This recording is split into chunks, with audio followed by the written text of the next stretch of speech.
Okay, Amanda, Hi. thank you for joining me. Thank you for having me. I wanted to have this conversation with you because I don't think people get to hear enough from a law enforcement officer's wife, and especially one where your husband was shot in the line of duty. hmm So I kind of want to just get the behind the scenes because I feel this day and age, we all see how cops are treated and how politically it's gone pretty crazy over the last several years. And you had a long run with your husband in the law enforcement world. So I thought it would just be kind of cool to get your side and your opinion on what it's like living and seeing from a different view, not just the law enforcement officer's point of view, but from a wife that has been in the trenches with her husband from the beginning, I guess, huh?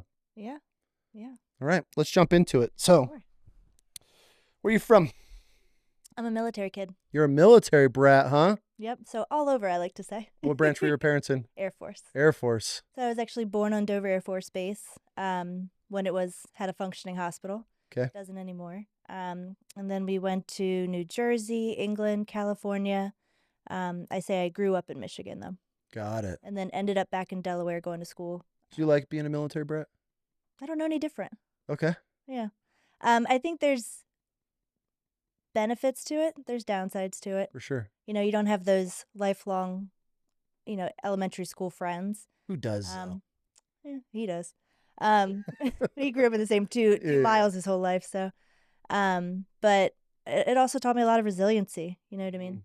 Um, a lot of independence. Probably some people would say too independent at times. But, Sure. um, I don't know anything else. Well, that's But I good. love it. Yeah. So. How did you meet your husband? Funny story.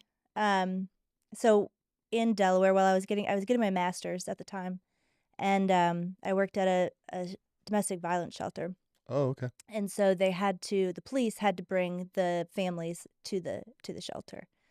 Happened to be in the town that he worked in, so we had mutual friends that we would kind of see from time to time, and we knew of each other, but he was dating somebody, I was dating somebody, and we never met up. And then we started running into each other a lot, like just randomly a lot, like at work. So he was already a cop. He was already a cop when we met. He's bringing people to the domestic shelter where you were working. Mm-hmm. Were you volunteering for these after you got eyes on? Were you like, I'll take this one? It was totally random. Yeah. And then we met through friends, friends who are also police officers. Just kind of met through friends, and then just it kept being reinforced by seeing each other at work. So he liked to arrest my people sometimes. Yeah. Yeah. So how did he ask you out? At a bar. At a bar? Yeah, really dive bar too. It's one of those like really local dive bars. Did you guys meet there or was it just coincidence? Like, did he ask you to go there and then ask you out? No, we were there with a bunch of friends. Like we Okay. were in our mid to young 20s at the time, where you would just go out on Tuesday nights, when you could handle that kind of stuff. Can't now, but Or you're hungover for 3 days? yeah. And he was like, "Oh, I want your number." And I was like, "No." First time I turned him down. Why? Because he was a cop? No, cuz he was still seeing somebody a little bit. Okay. All right. All right. Valid. And I was like, "That's not my jam." I was like, "Let me know when you're single." Fully single. He's like, Yeah, after that he made some changes, and then he asked me out a second time, and then I was like, "Okay, yeah, we can go out." And that was it, huh? That was it. How long did you guys date for? We started dating October 2008, and then we got engaged 2009 and married 2011. No, we got engaged in 2010 and married in 2011. I'm really bad with dates. You're okay. I'm the opposite. That's a good thing, though. Yeah, No, I'm the opposite. He remembers birthdays and anniversaries. I'm like, I don't know. What day is it? I'm like, okay. I'm very fortunate because even though my wife has an elephant mind and doesn't forget shit, we forget our anniversaries and stuff all the time. She's like, I think we had an anniversary last week. And I'm like, yeah. So it's nice when you don't have the one that remembers everything, but she does. It is what it is. Thank God. So you got introduced into the law enforcement community pretty early on. You said you were in your early 20s when you guys met. Mm-hmm. Yep, 25, 26. How was that? I mean, you really don't realize what you're getting yourself into. No, And yeah, I've never dated anybody that was in the military or law enforcement, so it was all new to me. Yeah. I always say, I think one of the secrets to a successful relationship is shift work, Okay. for me at least, because I am like that independent person. So, there's some nights I'm like, "Oh, I'm going to have cereal and go to bed at 8 o'clock because I can." And, some people don't have that mindset, but I think that's something that works for us. Yeah. Yeah. Yeah, I guess, I mean, especially being married or dating a law enforcement officer, they're shit. I mean, they're all over the place. Oh, yeah. So you kind of have to create your own, Mhm. I don't want to say separate life. And I guess this is why we're having this conversation. I mean, what's it like? You're starting to date somebody, you guys are in the honeymoon stage, but then he's gone all night or he's gone all day. Obviously, everybody's spouses are dealing with that, but it's a completely different type of schedule. I mean, It they're was, yeah. I mean, you're used to dating somebody that you could be like, "Hey, this Saturday, let's go out," and it's like, "Oh no, I work." Or you wouldn't see them for a week because they're on night work, and I worked Monday through Friday, 8 to 5, and he worked night work, and so I'd be like, "Okay, well, I'll see you next week, I guess." really. Mhm. How long did that last? Um, till 20 2020. Really? Really? Well, I mean, when you live together, it's Yeah. definitely different, but, there was especially on night work, he would come when he was on K-9, he was on permanent nights, so he would get home at 4 o'clock in the morning, um, come in, go to bed, and then I would get up and get Reese ready for school, get ready for work, and then we'd be out the door, and then, he would go in at 5, 7, I don't know, somewhere in the evening, and so you just like ships passing in the night, like roommate that you never saw. That didn't take a toll on your guys' marriage? I would not until we had Reese. Really? Yeah. Like I said, I was super independent. I'm just an independent person, and I'm kind of like, okay, well, see you next week. Yeah. But once I think life started happening, when you have kids and you have more responsibilities and more needs, that's when I'd say it got hard. Okay. Um, and it was Needed him tough. more? Yeah, I needed him more.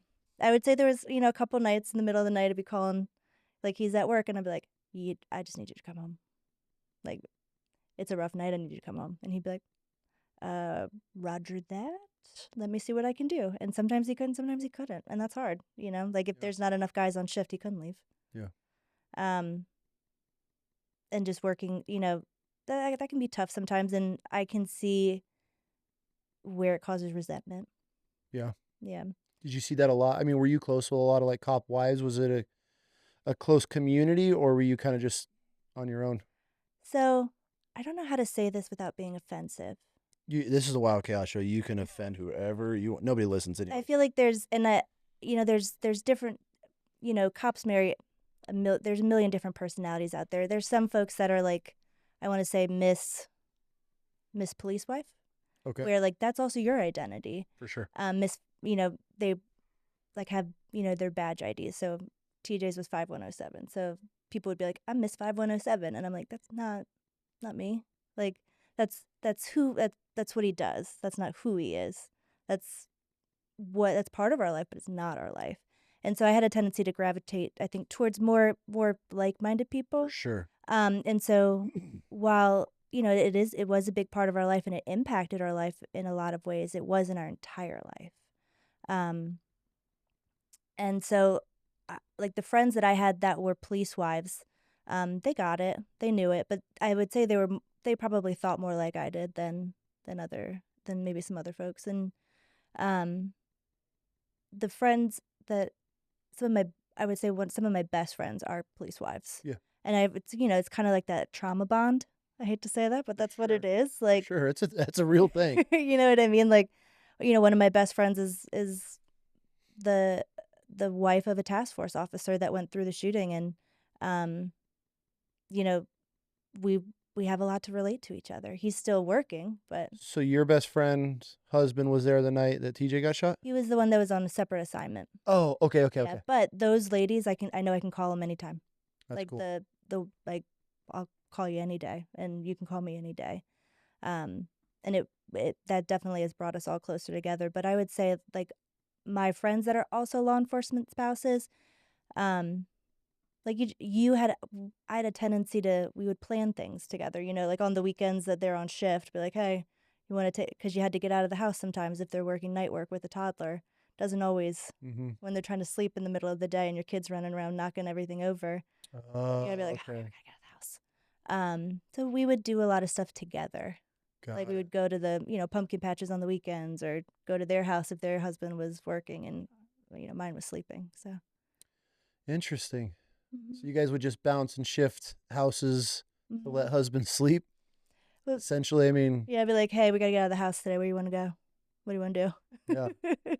Do you think separating, like we call them dependopotamuses or dependosaurus in the military, the ones that are my husband's a gunny, like one of those, Mhm. like do you think that helps separating it? Like you weren't referring to your husband as his badge number. He's just Yeah. your I mean, husband to you. I mean, but then you see the yeah. ones that are their whole life becomes being a cop wife. Do you think it's harder for them to go through a career than it is being able to separate like, okay, when he's home and when he's at work, he's at work?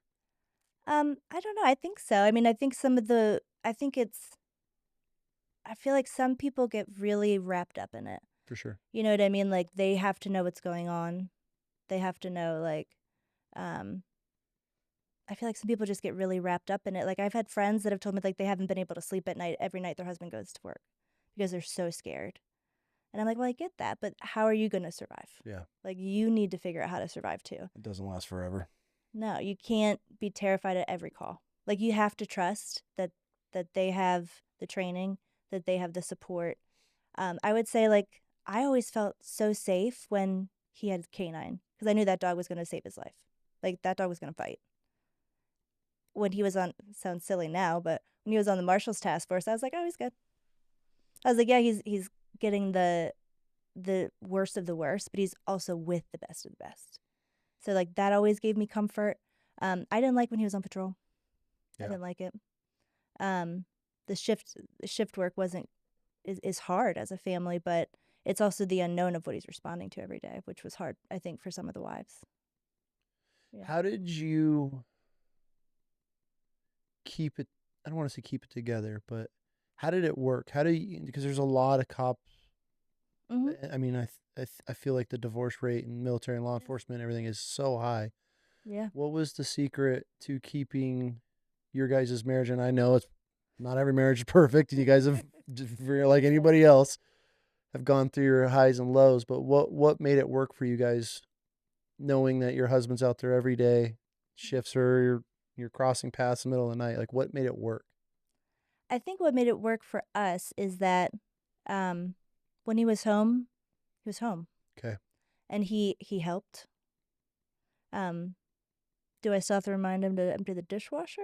Yeah, for sure. But there's different things that you can be present and not just be home, Mm-hmm. right? So he really did a lot of that.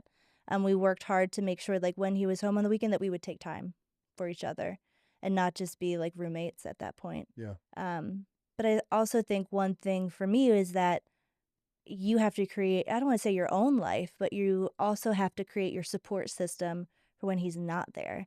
Because it's not like a 9 to 5 job where he's coming home at night and then he's going to, cook dinner with you and hang out. It's they're at work all night. So, you have to have friendships outside of your relationship. You have to have that support system outside of your relationship.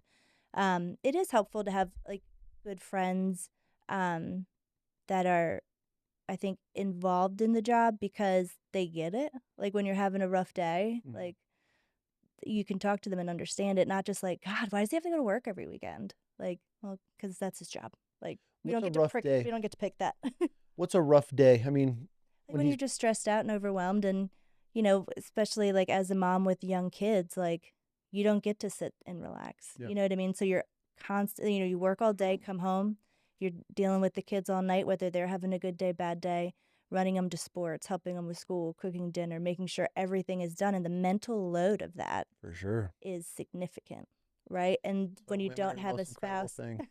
Women are. That's why women don't get enough credit. That's this whole like, oh, everybody is equal. No, we are not equal to women, and women are not equal to us because there's no damn way yeah. a dude is prepping dinner, kids to sports, shopping, cleaning the house. That is special. I mean, women are built so Mm. different. And the mental load of that can be a lot, especially if you Yes. don't have a spouse that's necessarily present. Okay. You know, if they're checked out because of their job, that's tough. And then when they come home and they're checked out because of their job, then now you're worried about that too. Yeah. Because we worry about it all. Did you have a problem at all in the early days or any point bringing work home? No, and this is something that definitely shifted over the years, but I would say in the beginning, we didn't really talk about it a lot. And so my background is I'm a clinical social worker. Okay. So at the time, when early in our career, after I graduated with my master's, I was doing outpatient therapy with trauma. So it's kind of like, so we're going to talk about this, right? Like, I know that things are going on, and sometimes he would, sometimes he wouldn't. Um, but I would say probably that helped me know when to talk and when not to talk, and Okay. allowing him the space to talk. Now, and over the course of the years, as we got older and deeper in our marriage, he definitely talked a lot more. Yeah. We talked a lot more about Do it. you think that helped more?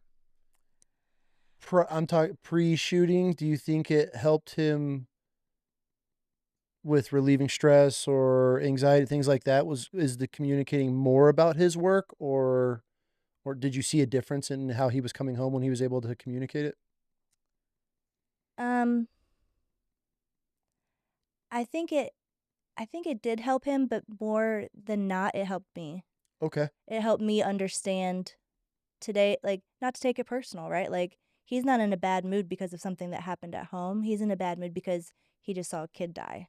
He just saw 5 overdoses in a 12-hour shift. He just saw, you know what I mean? So it helped reframe it to make it make sense, right? And I think so many, I don't want to say guys because there's lots of girls too, but I don't think that, I feel like so often first responders don't want to share that because they don't want to burden their spouse or their significant other with what they saw. But really, when you're not sharing it, you're you're not sharing the context of what's going on. You're just coming home an asshole. Yeah, just coming to an asshole and starting a fight and you don't know why. And your spouse doesn't know why either. And you're like, you're mad at me. Why are you mad at me? And then it becomes personal. And it's not, it has nothing to do with you. Yeah. And it really helped me understand that it wasn't me. It had nothing to do with me. It wasn't my son being loud. It wasn't, you know, the crappy dinner that I made. It wasn't that laundry wasn't done. It was, you just saw really a lot of bad stuff. And now you have to come home and be dad, and be Mhm. husband, and be okay.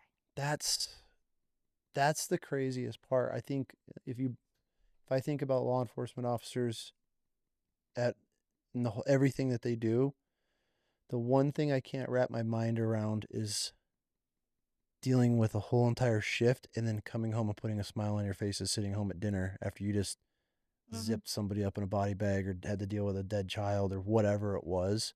That to me, I can't wrap my head around. Mm-hmm. Yeah. Like, Just and it's like multiple complex trauma day in and day out, and you just have to be okay. Like, how? yeah, just disconnect. And you can't. When you disconnect from all areas of your life. Yeah, you can't just, oh, I'm just disconnected from work and hey, honey, I'm home. Like, how's your day? You just disconnect. Mm-hmm. Do you see that a lot, or did you see that a lot with other wives? Where I mean, Yeah. was that a common talk between the wives and when their husbands were going through what they were going through? Yeah. I mean, you would see that, and then you'd be worried about like drinking. Like it gets played off as like, oh, I'm going out with my buddies at the bar, and then it turns into a terrible night, right? Like a fight starts, drinking becomes excessive. Like you see it in other ways. Okay. Yeah, and I think you see um one thing that I don't think is talked about enough in the first responder world is substance use, but there's also lots of other things that go on that aren't talked about, right? What? Like adultery. Okay. And that's just another way of disconnecting, Hmm. not dealing or feeling with everything that you're going through. Gambling, Really? different types of addictions, not just drugs and alcohol, but sex. There's a lot of different addictions in the community that people don't talk about. Do you feel that's just a cope? I don't want to say coping, An escape. an escape. They have to find a path, and that's because they're not getting any help or able Yeah, to right. talk or bring it up because then they're flagged. Yeah. Yeah. 100%. Yeah.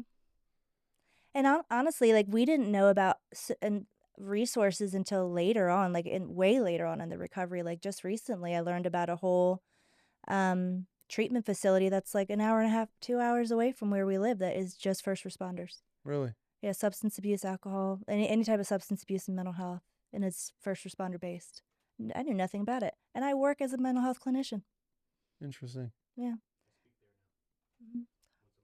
Yeah, it's amazing. They do amazing things, and I didn't know anything about it. And I'm like, okay, so like, folks knew about this and never told us about it. Like, hey, just in case if anything's going on, like, here's Harbor of Grace, our amazing facility, just for first responders. They're not like sending out mass emails like through the PD, like, hey guys, here's some resources. No, Did you no, ever see anything being a law enforcement officer's wife? Did you ever see anything where they were offering help or hey, if you guys need to talk, were there any programs that you saw while he was in? no, no. And like, Scary. wives talk, and so and so's worried about so and so. You know what I mean? Like, oh, and like even with our friends, I'll text a friend and be like, hey, TJ's having a rough day. Can so and so reach out to him? And like we do that with our very close group. For sure.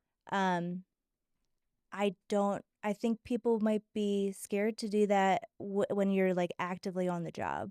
You know what I mean? Like the folks that we talk to and reach out to, because they're part of the task force, we're all in different departments. Um, but I think, people are afraid to talk about it. 100%. I know they're afraid to talk about What's it. the biggest fear you think? Like just They'll getting... lose their job. Number one, that they'll get labeled. Okay. He's crazy. We're going to take his gun. He can't be trusted to come back to shift. And then because of that, they'll get worked out. They'll be seen as weak-minded. We had a great friend, medically retired. Mental health was part of it. And he's labeled the things that people have said are terrible. And it's not fair. And it's like within your own community, you're tearing each other down for asking for help, for saying this isn't okay, for being a human. Like, you're not supposed to be exposed to that day in and day out. No, absolutely Your not. mind does not have the capacity to manage that regularly without help. You know what I mean? Multiple complex trauma affects you. And for people to tear you down within your own community, that's cannibalism. I mean, that's terrible. Especially when all you hear and preach is, oh, the thin blue line and the brotherhood. Yeah. I would say that brotherhood is much more present within like the lower ranks. Once you get to admin, I'd say it's out the door. Oh, that's, yeah. It's not present. Yep. No. It's dog eat dog world up there. I mean, everyone's just trying to screw each other over for the next promotion. Yeah. Yeah. And that's got to be frustrating, especially. It's sad. Yeah. So, you guys are grinding out your marriage, Mm-hmm. and he's toward the end of his career. And one night he leaves. Mm-hmm. He's supposed to be eating dinner, but his stubborn ass decided to go and... Yep. Always has to be in the one in the middle of it. I feel you. That's my Yep. wife. You had to be there. Always in the shit. You had Always had to be the one in the middle of it. right in the middle. So you get there's one night he leaves. They're going to go and look over a car and a vehicle and somebody that was wanted. Mm-hmm. And he was just going to go down 10 minutes down the road with a few of the guys and maybe snatch somebody up. And then you don't get a text or a call that night from him. Mm-hmm. What was that like? That was scary. Yeah. Well, so stuff started coming in, text messages. And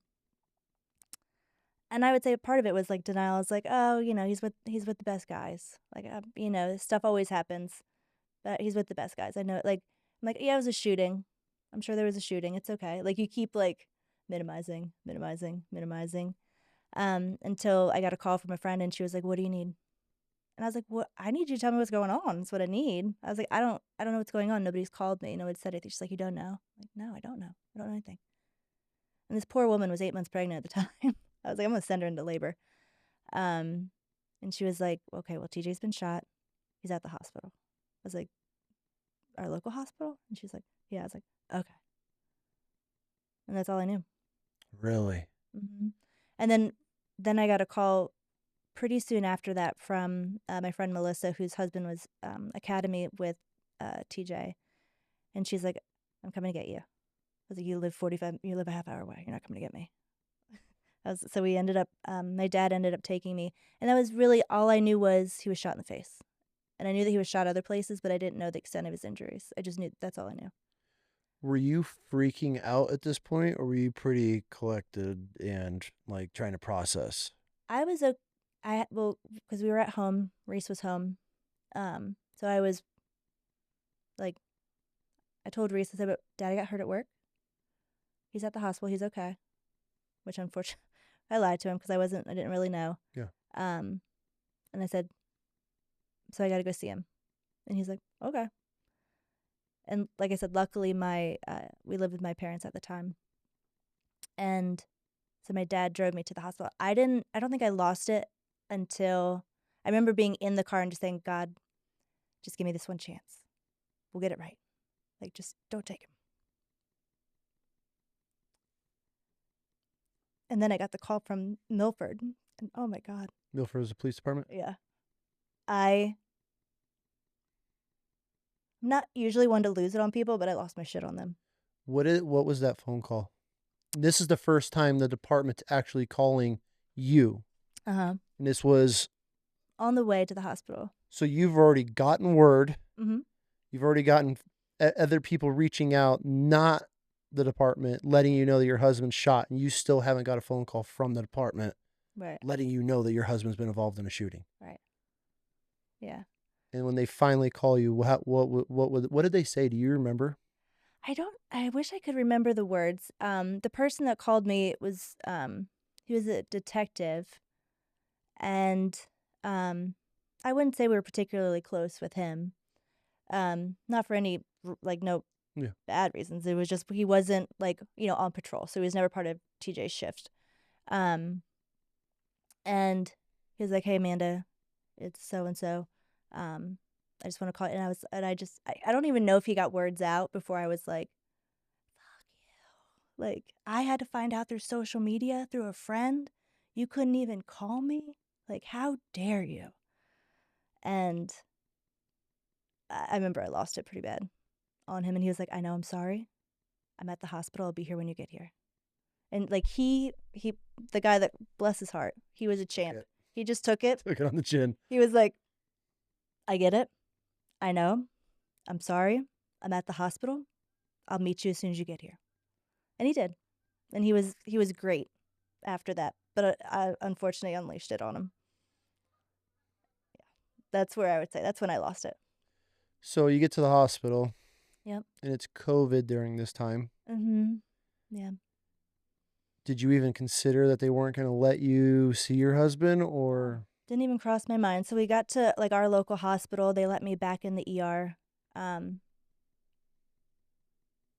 And other other people had already arrived before I got there. A friend of ours who is a local, he worked in he was on a task force because he was undercover at the time. I just remember him being in the hospital room, like in the ER, and then there's like all all the old guys, like all the admin at the end of the hall when I came in. They brought me back, and I saw him.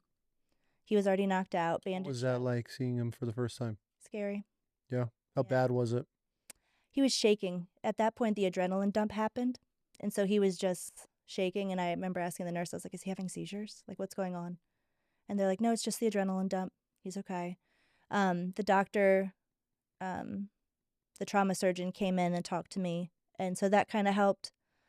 Um, he explained that he was shot in the leg, um, but that was that they had gotten that stable, but they had to fly him to Christiana, it's a level 1 trauma hospital, to do all the surgeries that he needed, and that's really all I knew.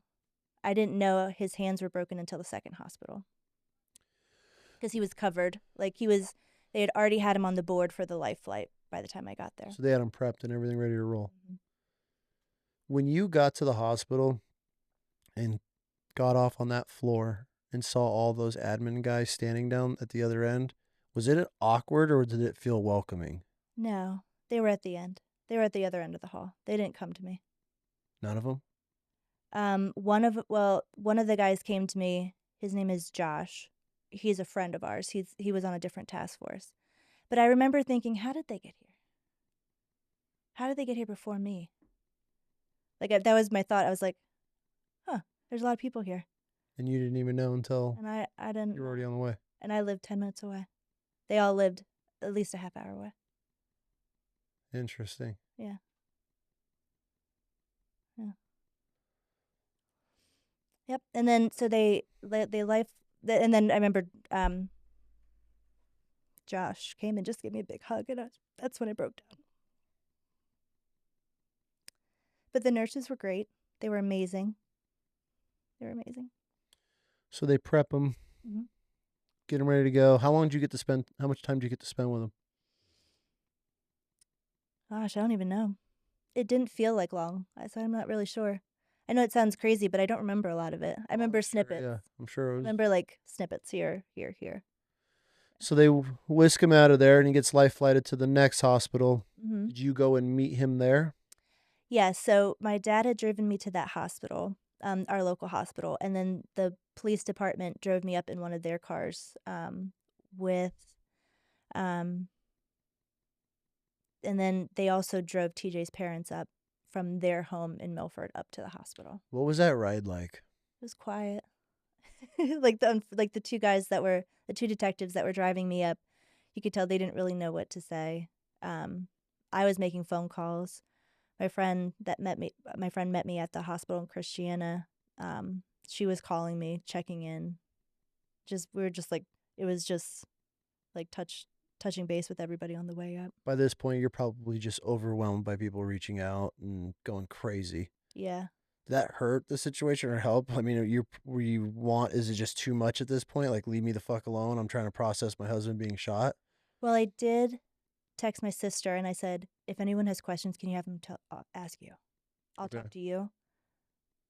But I don't want everyone calling me. Mm-hmm. Like I'm the one that like if you touch me, I'm gonna cry. So just leave me alone for a little bit, and I'll get through it. Mm-hmm. And then I'll cry by myself. Rightfully so. Yeah. So you get to the next hospital. Mm-hmm. What was that? I mean, they told you he was stable.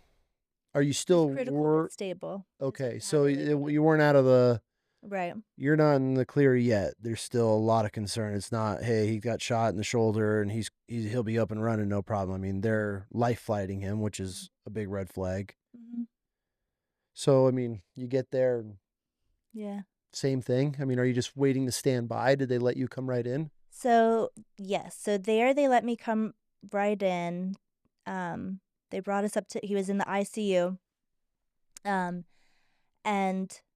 I'll never forget it. We were standing there. I was on one side, his mom and dad were on the other side of the bed. The doctor came in and she was like, I just went and grabbed tweezers and plucked the bullet right out of TJ's face in front of me. I was like, okay. Like, she was like, we put that in a bag. And I was just like, Yep. And I was like, okay. Well, at least it's like, because, in my head, I had that he was shot in the face. That's all I knew, right? Okay. And so when I got there, they're like, "Oh, look, it's just right here. It's okay." And so that, like, I was like, "Okay, it's not. He was shot in the face and like half his jaw's missing. It's like it ricocheted up." So they explained that to me. They took that out. So I did have a little more context there. That's when I found out about his hands because I was like standing next to the bed holding his hand, and his mom was on the other side holding his other hand, and the nurses were like, "Ooh, don't squeeze too hard." His hands are broken, and we're like, oh my gosh. So it was like just constantly more broken bones and broken body parts as you learn about it. So just peeling layers back, and every time you're finding more and more damage. Yeah. So that we couldn't stay in the ICU too long. I feel like maybe we were in there, I don't know, maybe 10 minutes. And then they brought us down to like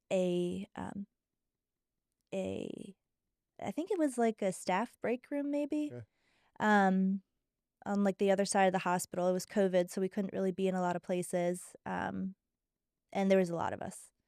It was me, my friend, TJ's parents, and then like when a police officer gets injured, they just swarm to the hospital. That's where they want to be. They want to support each other. They want to be present, and that's what happened. There was a lot of police officers there. Admin from TJ's agency, admin from the local agency, the FOP, the Fraternal Order Police folks were there. There's a lot of people there. Marshals were there. Is that like a cool sight to see, or you just want to be left alone and want time with your husband? I just wanted. I felt like people kept looking Mm-hmm. at me like, is she okay? What's gonna happen? And I was just like, I was in shock too. I was like, I don't know what's going on. I wanted to be in the room with him, and I couldn't be. How long was it until you actually? Well, that night, so that was Thursday night. We stayed in a hotel because we had to leave the hospital. His surgery was at 2:00 the next day, so I could come and see him. We were able to be in the hospital during the surgery. So we were in the hospital. I don't remember if I saw him or not before the surgery. I think I may have saw him for a moment. Or no, I didn't. No, I didn't see him before the surgery. I saw him right after the surgery for like briefly. They would only let us in for a minute. And he was still intubated at that time. And that was only for like 10 minutes, I think. Is that pretty hard to see? Yeah. Yeah, it was. You know, your big tough husband that fixes everything is broken. And just, on a ventilator. It was really hard. Especially during that time. I mean, Yeah. Mm-hmm. Yeah. not even knowing, you just can't come and go. No, and those poor nurses, I probably called every 15 minutes. Is it okay? Everything okay? Everything okay? Yep, he's okay. He's all right. This is what we're doing right now. This is what's going on now. This is what's next. So they kept you updated pretty well? Yeah, I mean, I had to call for the updates, but yeah. Okay. Yeah, they were, but I think they understood. You know what I mean? Like your husband's in the ICU and you can't see him. That's tough. Yeah, it was a pretty shitty time. I mean, there was people giving birth and Yeah, they're all, yeah.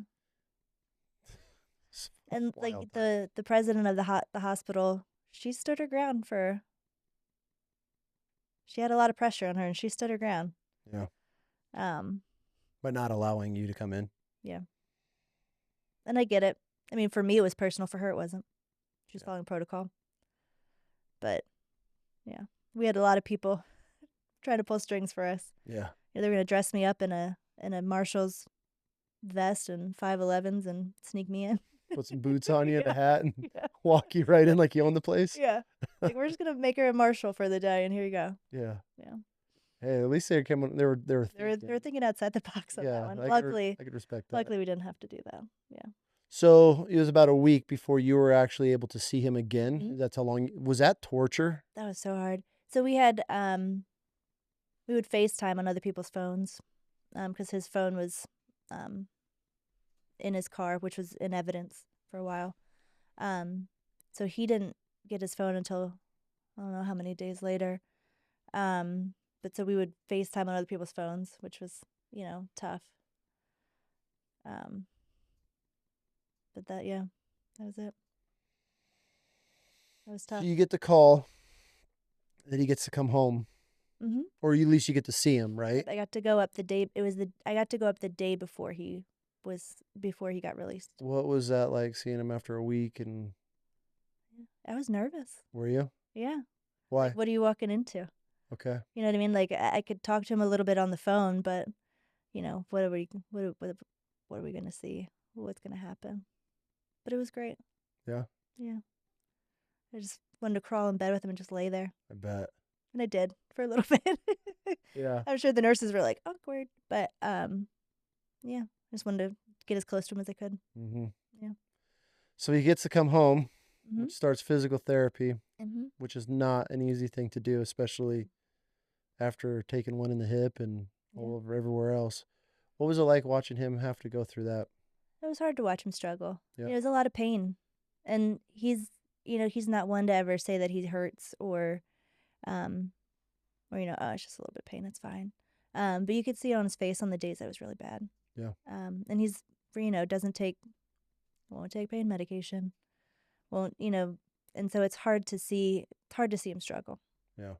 But it was great to see the victories and how proud he would be when he would, meet those little mini victories. How important is it for, or how important did you feel it was for him to like see your support or to make such a big deal out of little wins? I mean, was that something that you knew that was important for him? I don't think I did at the time.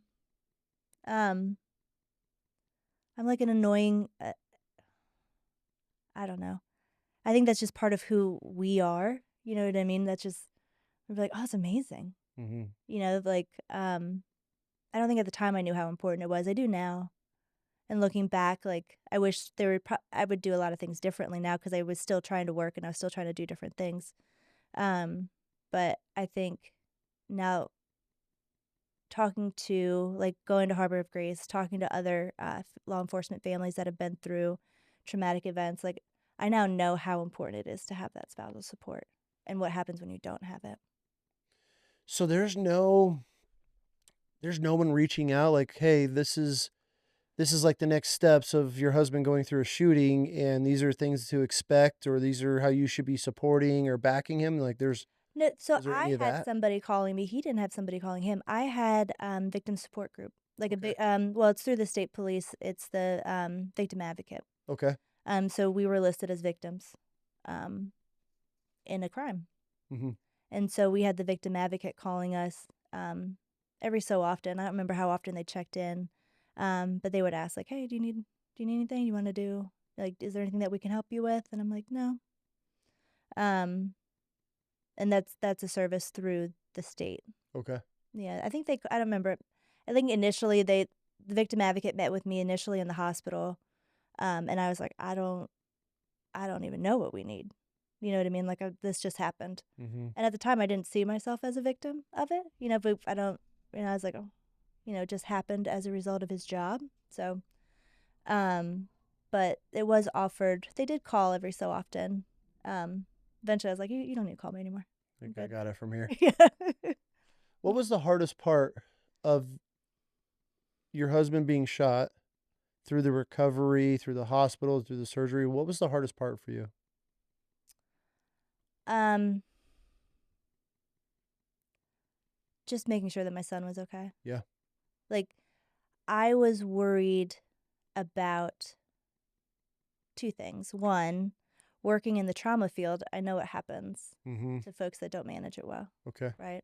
I was afraid of the fallout. Is he going to have PTSD? Is he going to be with all the what ifs, right? Is he going to become an alcoholic now? Are we going to have, the fallout of PTSD? Like, so I would say the worry of the unknown Okay. was really hard. And then making sure my son was okay. Just making sure that, like, Lot to he juggle. understood that Mm-hmm. that dad was okay, he's okay. Making sure that he didn't also, have anxiety from it. Because he was 7 at the time, Mm-hmm. and I mean, how does a 7-year-old process Process, yeah, any of this? yeah. Like, how do you wrap your head around that as a kid?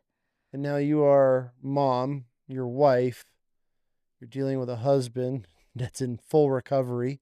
Mm-hmm. Now you're dealing with a son, then you're trying to make sure he is trying to understand at the Mm-hmm. best of his ability to process his dad being shot. Mm-hmm. I mean, you have a lot on your plate, and you're still working at the time? Mm-hmm. I worked from home, so Okay. I manage a team of caseworkers or case managers, that do field based case management. So I work from home. Mm-hmm. Even pre COVID, I worked from home remotely. So now we're all home. So So that's a shift overnight. yeah, we go from, half the week he's at work to home 24/7. With the Yeah. I'm hungry. Yeah, Gotta with go to the hands that don't bathroom. work. And yeah, it was a big shift for us. It was like overnight boom. Our total day-to-day changed. What was it like dealing with his wounds? He's got 2 hands that are fractured and bullet holes in them everywhere. Yeah. Did, you want So to talk about trauma his bonding? yeah, so there's a reason I'm not a nurse. Okay. Like, I love helping people, but I help in different ways. Mm-hmm. Um, I I'm not the one that's like, "Ooh, look at that. That's so cool." Like the wounds, I'm like, "Bleh, no." I don't do bodily fluids, and so and as TJ knows, I'm not the like I don't have the most gentlest hands. So I'm like trying so hard not to hurt him, trying to like learned a lot, learned a lot about wounds and about taking care of them and wrapping and rewrapping and all those things that I had no idea about. But it definitely brought us a lot closer. Yeah. Oh, I would Yeah. imagine having to. So you got to learn some field dressing. Yeah, real quick, real quick. What was I mean, what's that like? Is it like what you would think? I mean, he's talking about bone shrapnel coming out of his back. I mean, now are you rolling him over and having to change everything, or do you have in-home nurses? How did No, that we didn't work? have any like so a lot of his the one on your leg seemed to heal pretty well. We just had like surgery scars on his leg. The ones that were the most was he had an external fixator on his hand. What's the next? Is that the pins that stick out? Yeah, so he had Yeah. like the two metal rods that came out with a connector. So you had and we had to like clean the where the rods went in around that and then wrapping we had to rewrap the bandages regularly and then we just had these like patches to put over the wounds on his legs. Okay. So had to change those pretty regularly. That was different. And again, like I am not the softest hand. So I was like stressed out, like, okay, if we're not gonna hurt you, I'm gonna go really soft, I'm gonna be really gentle. Yeah. Good for you. My wives are the most incredible thing on the planet. It was not something you ever expected to do. Mm-mm. Yeah. What was recovery like for him? Was it tough watching It was somebody his going new job. from peak performance and being some U.S. Marshal operator and now he's bedridden? That was frustrating for him. Yeah. We had an amazing community. They were like, tell us what you need. And I was like, I don't know. I don't know what we need. And then I remember I was having a conversation with my friend Melissa one day. I was like, it just dawned on me one day. I was like, how is he going to get out of bed if I'm not there? Like, we just had a regular bed. Um, and I was like, I got to figure this out. Like, how are we going to make sure he can get in and out of bed if I'm not there? 2 days later, a mattress showed up with the remote lift you up, like the movable mattress. They Hmm. just showed up. They just did it. Just went and got it. Really? And I was like, okay, I'm not talking to anybody else because I don't want stuff to just keep showing up. And then we're like, one day we're like, oh, we need to get, we talked about getting like a bike for the house just so he would have a stationary bike to use at home to keep his legs moving. Bike showed up 3 days later. Really? And I was like, okay, we're not talking about any more stuff that we need. But our community was amazing. But his recovery became his new full-time job. He's not one to be able to sit still. Yeah. He doesn't do well with idle time.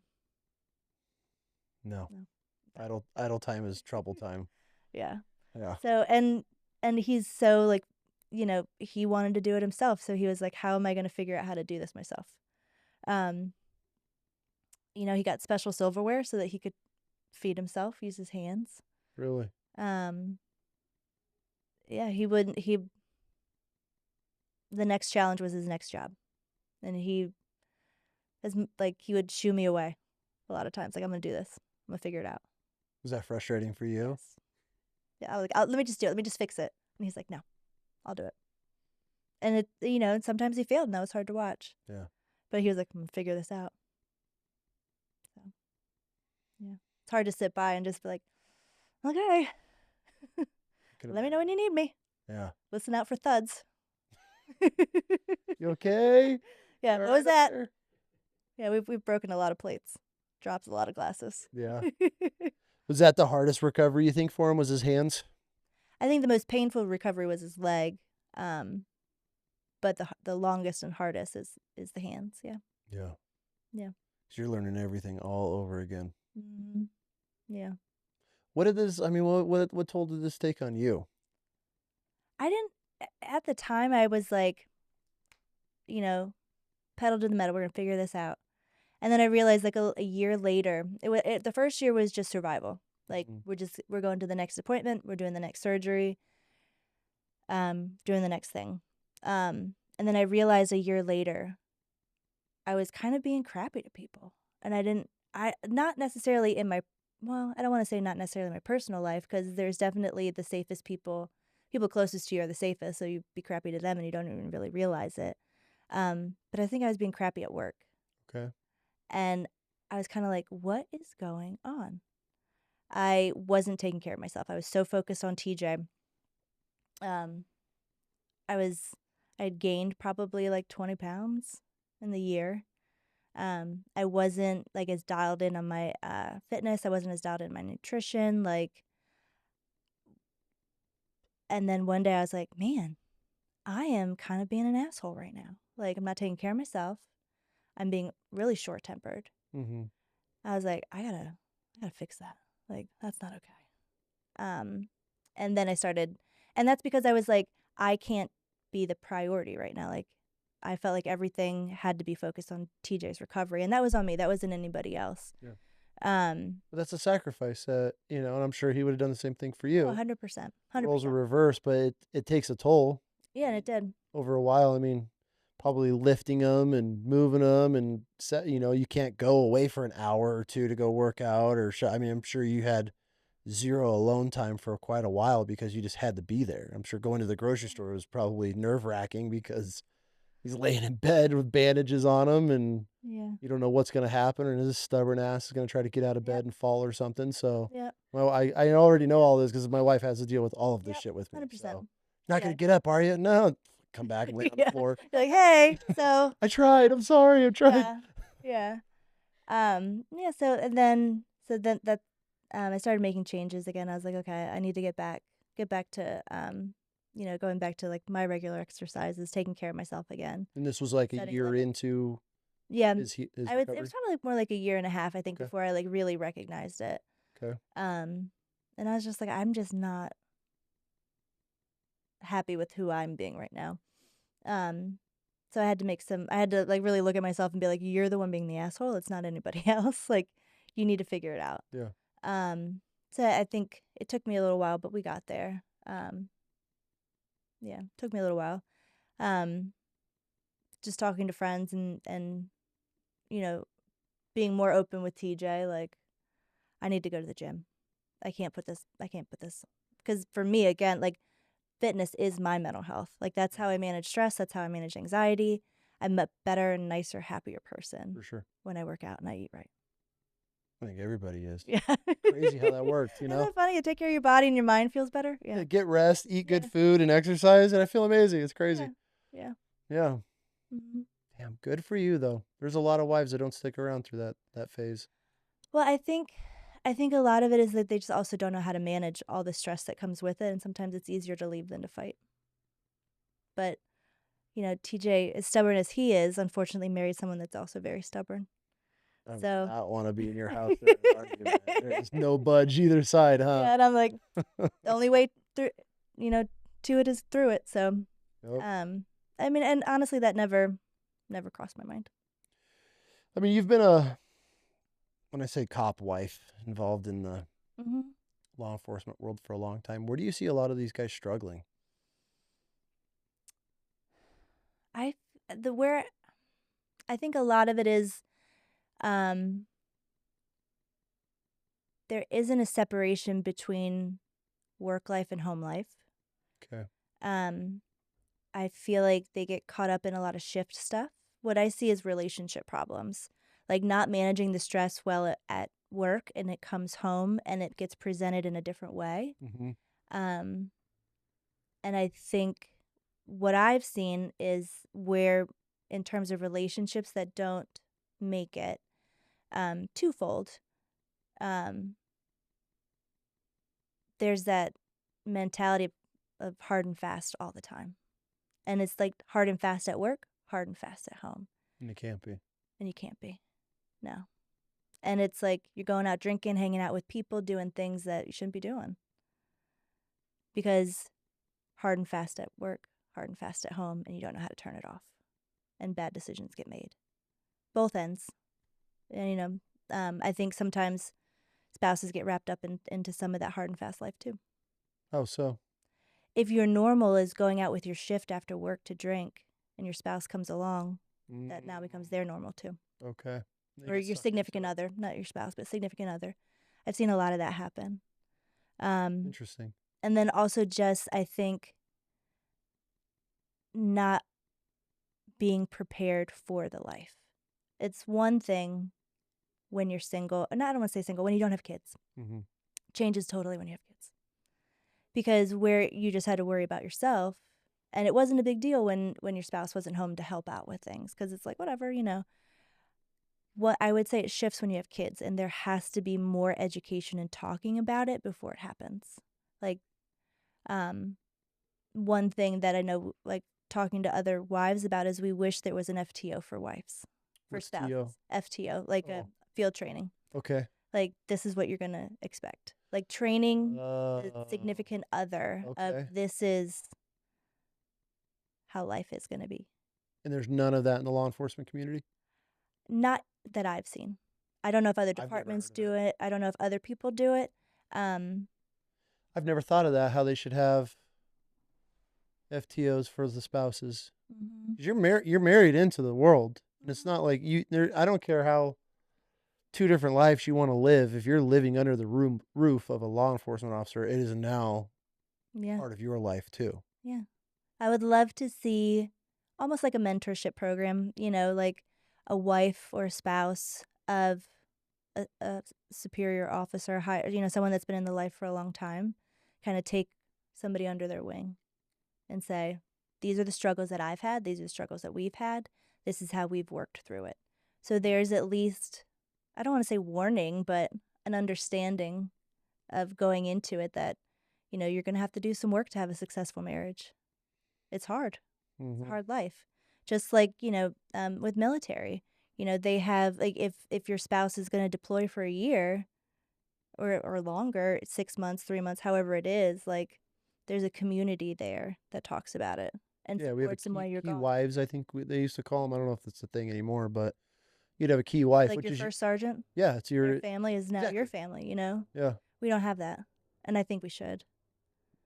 I think one thing that's super important is, like, you have to have friends. I don't want to say friends, support on the same shift that your husband's working. is Because that possible?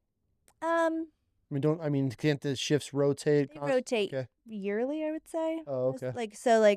But I think it's important to have a go-to person on shift. Like, our husbands are both working. Let's have support. Or I know a lot of times it's, a lot of young families, and they don't have the support in the community to, like, let's say, have a date night with their husband. So now, hey, this Saturday when TJ's off, Joe and his wife are going to have our kids so that we can go out and do something together and reconnect. Which Then is two super weeks important. 2 weeks down the road, I'll take your kids and you guys go out and connect. Hmm. I think that the police department has to recognize how important family life is to their officers' mental well-being. And they don't. I They feel don't like talk they about it. could give a fuck. No, they don't. Like, your person's going and there, you can't, just as you can't separate your life from your like, you can't separate work from home, you can't separate home from work either. When you're going home and having a really hard time, that's going to carry on into your work. Absolutely. Just the same.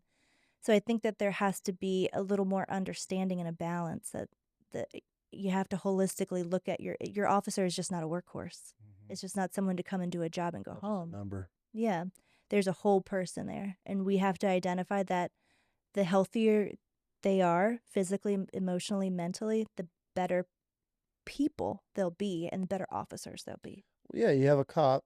He's dealing with bullshit all day. Then he takes it home to his family. Then he's dealing with that bullshit because he's got the stresses of a nagging wife or kids that are just terrible, whatever the situation is. Then he takes that back to work, and then it's just a cycle that these Just cops get compounding. involved in. Yeah. And then before you know it, they're making a stupid mistake or they're chasing a bottle or women or whatever it is Mm-hmm. to relieve their problems. Mm-hmm. But meanwhile, everyone's like, "You're good, brother. Yeah, you Back good? out Yep, there. good. Check. Yep, we're good." No, you're not, Yeah. And how do you know they're good? because they say they are. Yeah. Meanwhile, this guy's a drunk, beating his wife and everything else that goes on, and goes to work all day and asshole to everybody else, Yep. and nobody cares. Mm-hmm. I think there are some things.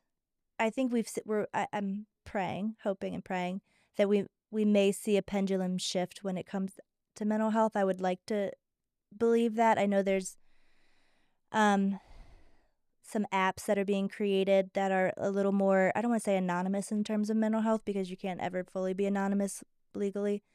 But it takes the administration out of you accessing mental health, which I think is huge. I think that um, administration has to recognize that they cannot be involved Mm. in that conversation because guys will never feel safe enough to be Well, honest because and open about it. I feel law enforcement administration is almost a bigger enemy than getting in your car and going on patrol.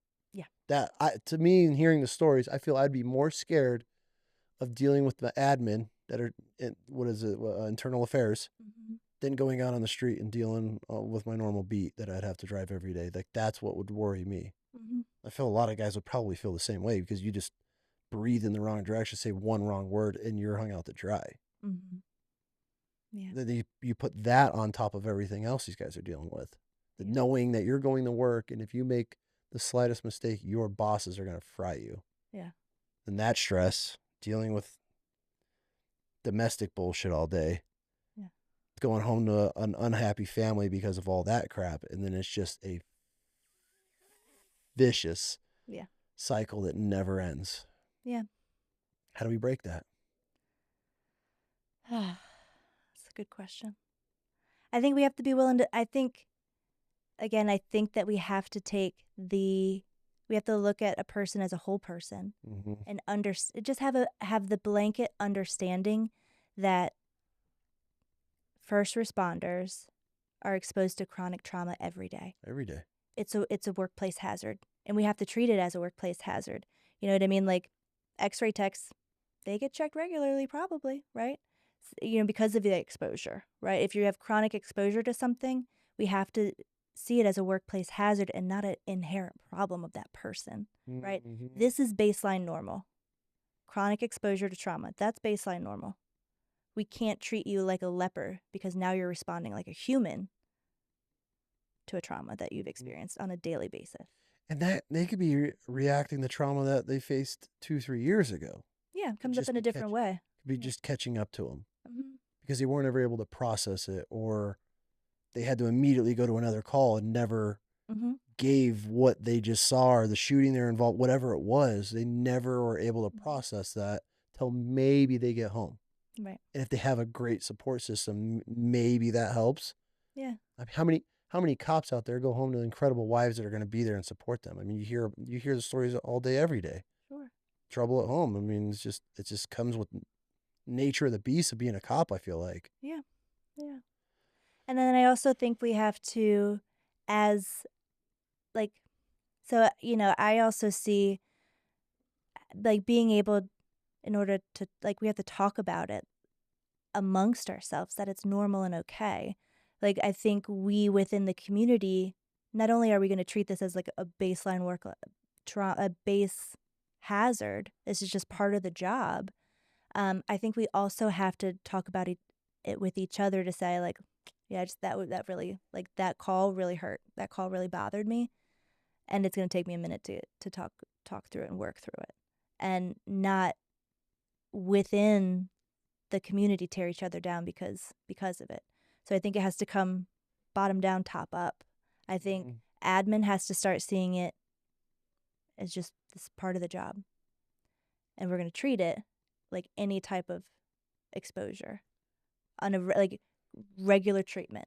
Like, I'm sorry, people may not like this, but I think regular mental health treatment should be part of a first responder's day. Yes. Like every week, guess what? You get a 2-hour block to go talk to your therapist. Yeah. Is it going to cost money? Sure is, but you know how much you're paying out in lawsuits right now? Mm-hmm. How many lives is it going to save? Yeah. I think it can't be a money thing. It has to be, this is what we have to do. Yeah.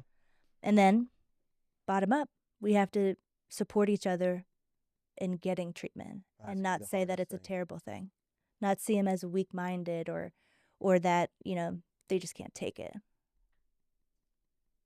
You're not supposed to be able to take it. No. Your body's not meant for that. The human psyche's not meant for that. That was interesting, and it kind of raised like a aha moment when they're dealing with trauma every day. Every day. I mean, if you're lucky, you might get a couple days off. Yeah. of not Like dealing with maybe a burglary here or there. Great. a domestic violence. You're dealing with a guy that's beating his wife, drunk, a gangbang, whatever it is. They're dealing with trauma on a day-to-day basis, but then they just go home. Mm-hmm. But I There's mean, if no that was debrief. any other job field on the planet besides being in the military, there would be so many resources I feel Mm-hmm. available. Oh my God, you saw a dead child today? Mm-hmm. What helped we? Now and the cops are like, yeah, third kid this week. Mm-hmm. Yeah. Mm-hmm. Where, I mean, how does it, Yeah. like, this is where we need to audit and start all over. We need to, it's only getting worse. Yeah, it is. I feel I hear more cops killing themselves now than ever. I feel like it's all over. So every time I open my socials, another cop here. Yeah. And then there's these female cops, and it's like you never expect a female cop. I mean, I know they're dealing with the same shit. I'm not saying they're not, but now it's like I saw like 3 or 4 in the last month. It seems like I'm like, Yeah. what is going on? There's like, what changes do we have? And the fact that these PDs or our government or the states aren't like, we have a problem. Yeah. Do you think it comes back to all just they're scared of liability? Because if TJ goes and talks to a psych and like, man, I just had to see some shit last week, really bothered me. There goes in his notes and there goes in his folder. Then when something goes down, oh, he's got all of this history of having problems. Probably. I would say from a liability standpoint, I could see where that would be. I mean, we just have to face it. Cops are a fucking liability. Yeah, but how are you already. going to do that job and not have that? Like, if That's you have what- someone that it exactly. doesn't bother, that would be probably You're a bigger red flag for me. I'm like, you're a You're a psychopath. a sociopath or a psycho. If you're coming home and like, oh, everything's great, shot a guy today and go to bed. Yeah. Like that's not normal. So it's normal to have the problems. Mhm. And that's why it's like I feel these cops are already so fucked up because they have nowhere to go with it except for the bottle or Yeah. chase something. Yeah, and then again, then they don't want to come home and talk to their spouse about it because they don't want to burden them. Yeah. Did it ever I mean, I want you to be honest. Did you ever feel burdened or or was that like your role? You knew you had to take on anything he needed to share. Yeah, I don't think I ever felt burdened by it. Like I get where like sometimes they say like I don't want to worry you, I don't want you to be scared, I don't want to burden you with it. But for me, it's like the more I knew, the better it was for me because again, it gave context to what's going on and what the current mood is, right? Um, but it also made me feel closer to him too because now we could talk about it and connect and understand. I don't think it ever, um, I don't think it ever worried me necessarily. Mm-hmm. I see where some people may see that. It just didn't for me. I mean, I also worked in the community that he worked in, so we have some interesting stories about that too. Yeah. Mhm. What can you share on those? So after I graduated, I did community-based treatment, and so I would go to people's houses. Okay.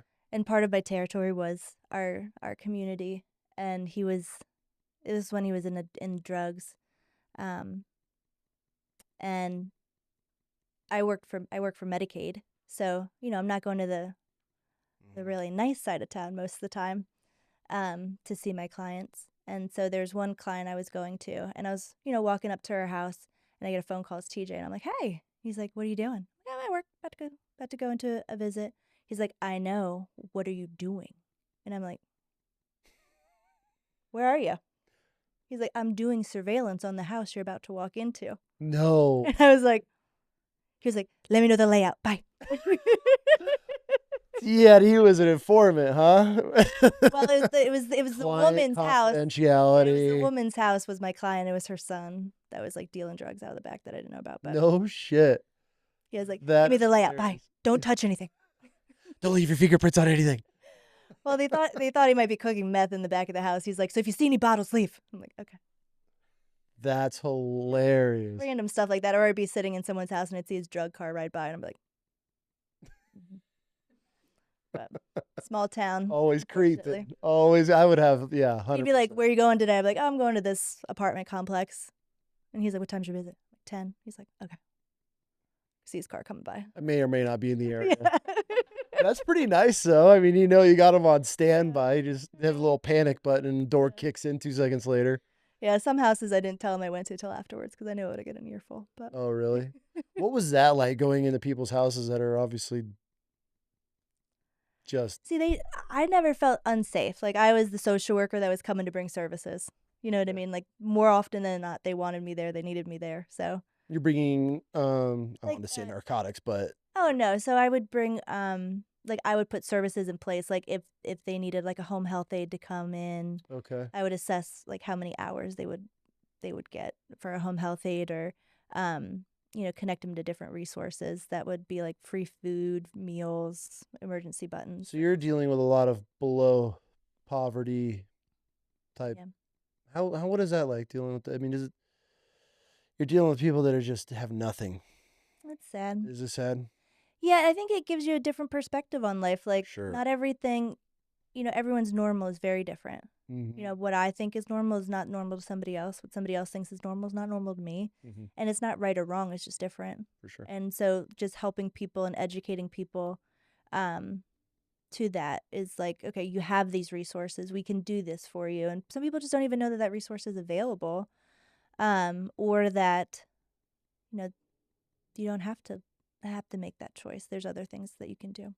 How many of the people actually want the help? Is it the majority or are some of them just you lead a horse to water and they're always going to be in this situation?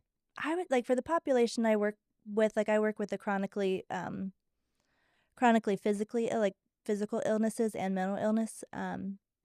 So people that have chronic illnesses that maybe don't have that mental illness component, I would say those are probably my most compliant folks that like they understand that they need treatment. They know how to take their medications, they go to the doctors, they do the things that they need to Mhm. do.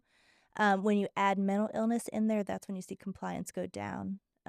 Because as soon as they start feeling better, They're off then of it. then then they stop taking the medications or not doing the things that they need.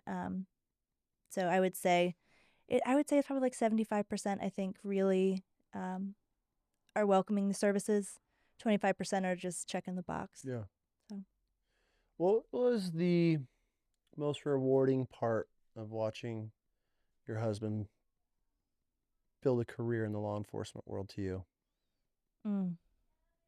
So when TJ was in undercover with drugs, he had an informant, um, and she you were with her for a long time, and like we would talk, because social worker in me, I was like, I want to know, like, what is she going through? Can I help her? Like, Was she? can I fix her? But I would say, watching the mental shift from these people do these things to what choices have they had in life that made them have to choose this path. Okay. I think seeing that change really was made made my heart happy, because I think he got a better understanding of people, um, and it just opened up his eyes so much to like it's not all black and white. There's Mhm. so much gray in It's not just a criminal yeah or in somebody that that's breaking the world. law. Yeah. And I think he saw the humanity side of it at that point. But also like just knowing that like how much he loved his job, Mhm. how much he loved his community, and it like truly saw it as like he's making this a better place, a safer place for our son. Um, and like even an interaction that we had like probably just a month ago, um, where we walked into a store to buy my son a new, or 2 months ago, probably walked into a store to buy my son a new winter coat. The salesman on the floor was someone that he arrested years ago. Um, but they knew each other um, well. So it's not like it was just the cop that arrested him. It's like they lived in the same town. So they knew who each other were. Um, and like TJ going up to me like, man, I'm just glad to see that you're doing okay. I'm glad to see that you're alive and that you're here. Like I wasn't super happy. But just knowing that like really the work of making things better is is the whole reason that he's doing it. You know what I mean? I think people think like, oh, cops just get in it because they're a power trip and blah blah blah. No, people genuinely want to do better. They really genuinely want their community to be safer. For sure. You know. Especially the smaller communities. It's so Mhm. much more personal And you could see your impact actually making changes for the ones that are actually trying and doing Yeah. their job correctly. You know, and it could go the opposite way in those small communities as well. Mhm. You get labeled as a shitty asshole cop. I mean, Yeah. it spreads real quick. Yeah. Yeah. I mean, I think I would say that's been the the best part of seeing him. We were young when you become a police officer, and then you get wiser as you go Hmm. in life. And I think just seeing that progression throughout his career is really cool. How do you see him now as your husband, Hmm. as probably your best friend? You guys have been together He a is few my best years. friend. Yeah, I Should hate to be be. so cliche. My wife's my best. I tell her all the time. I'm like, "Oh, I'd rather hang out with you than most I people." would too. 100%. Um, but yeah, he's my best friend. I would say, since the shooting, it has brought us significantly closer together. How? We don't have time for bullshit anymore. Okay. You know what I mean? Like, that's just out the window now. Like, What do you mean? Like you just look at life differently? You just don't deal with it? we prioritize life now. Mm-hmm. We prioritize our family and each other now. How? Um, it's more important for us to. TJ will never miss an event of Reese's. Okay. Um, if he has a speaking engagement, that Reese's stuff is always priority. Our stuff is always priority. Mm-hmm. Work is a secondary now. I'm still working on that. He did a great job of it. But our marriage has never been closer. We're very open with each other. I feel like that's not common. I could be completely wrong, but I feel after something like that, it can go I can go either way. either way. Yeah. And I see that. I see where people are willing to have conversations with everybody else but the person, right? Mhm. Like, and we're, TJ and I are very open with each other. Good. More so than than he likes sometimes, but Yeah, truth hurts, but it's how a relationship works, you know? yeah. You don't always want to hear it, but Yeah. sometimes we got to check each other and get Mhm. each other back on track. Yeah. Yeah, it's definitely brought us closer together out of everything. Has there been a major change, like a life change since the shooting? I mean, I'm talking like opening your eyes up to just life in general. Yeah. Yeah. Um I don't know. I think I see life as more fragile now sometimes. You know what I mean? Mm-hmm. Um it can be gone in a minute. Everything can be gone in a minute. And so you just have to value what you have now. Yeah. Like it can't always be, I'll tell them I love them later, next time. Like it has to be today. I bet you he never leaves the house without you saying it, No, nor does my son. He probably gets really annoyed with me. huh? God, Mom. Yeah. I know, I love you. Mom. Love you. He's like, I know. I'm like, okay. But do you? Just checking. Yeah. Yeah. I'm glad you guys are definitely a success story. Yeah. I feel there's one to make it through 19, 20 years in the law enforcement community as a married couple is an accomplishment of their own. Yeah. So congratulations to you Thank guys for that. And two, by you being an incredible wife and being there for your husband through some of the shittiest times of his life. That ain't easy. That is not an easy thing to do. you. Yeah. Props to you. Thank you. A lot of credit. I don't Thank think you.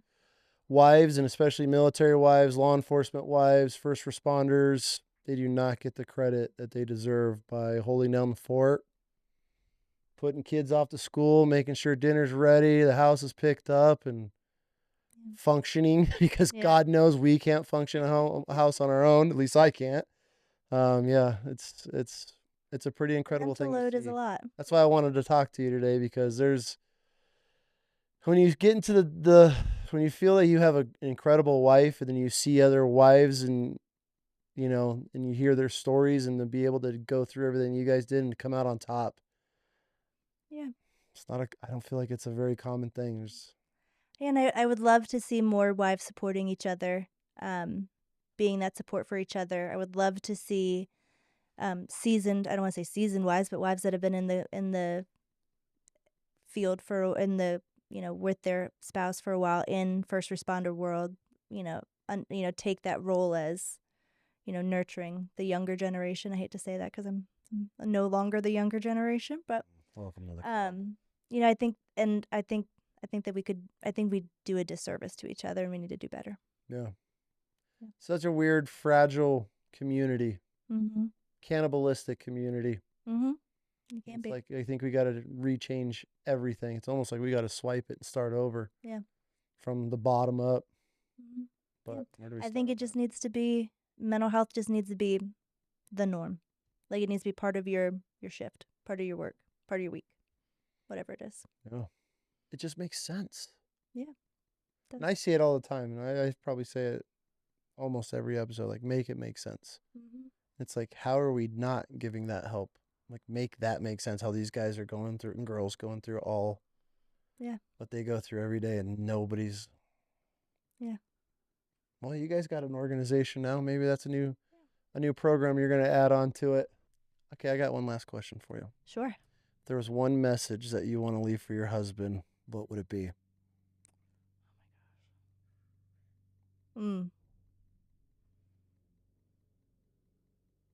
Thank you. Thanks for not giving up. We needed him. We still do every day. Mm-hmm. Tell him that every day. Well, not every day, but thank you for fighting. Yeah. Got a badass one, dude. I'm not crying, you're crying. Amanda, thank you. Thank you so much for jumping on. Spouses need more credit, way more credit, and I just want them to be able to get your side of it and hear a little bit of your story. And not many people just think about it, but the wives are who hold the fort down, and I think we need to get them out there more and hear more of their stories. And thank you for sharing about some of the most simplest things. I feel like, I mean, I know it's not simple, but just being able to get the community together and give resources and maybe start giving field training classes to future police wives and things like that. I mean, it seems so simple, and I hope it's happening in this country, but maybe that's something that somebody hears and a light bulb goes off and holy shit, the wives are, I hate to say it, but there are punching bags, especially in early years when you're young and dumb and don't know how to control your emotions. Your wives are punching bags. We come home and we take things out on them, and it's for no reason. And a lot of guys probably don't even know how to process that. Yeah. You always take it out on the safest person, right? Yeah. Unfortunately. Yeah. And it takes a lot of maturing or going through a lot of different wives or relationships to start figuring that out. And usually it's too late. So maybe something as simple as that. Field training for law enforcement or first responder wives. Same goes for paramedics. I mean, they're dealing with they deal trauma, these bad stuff all day. That's that's what they do. I don't get enough credit. Well, thank you for joining. I really appreciate it. It was incredible to hear your story, and thank you for being an incredible wife. Y'all don't get enough credit, and mother.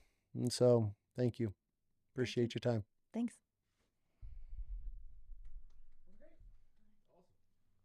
Quick.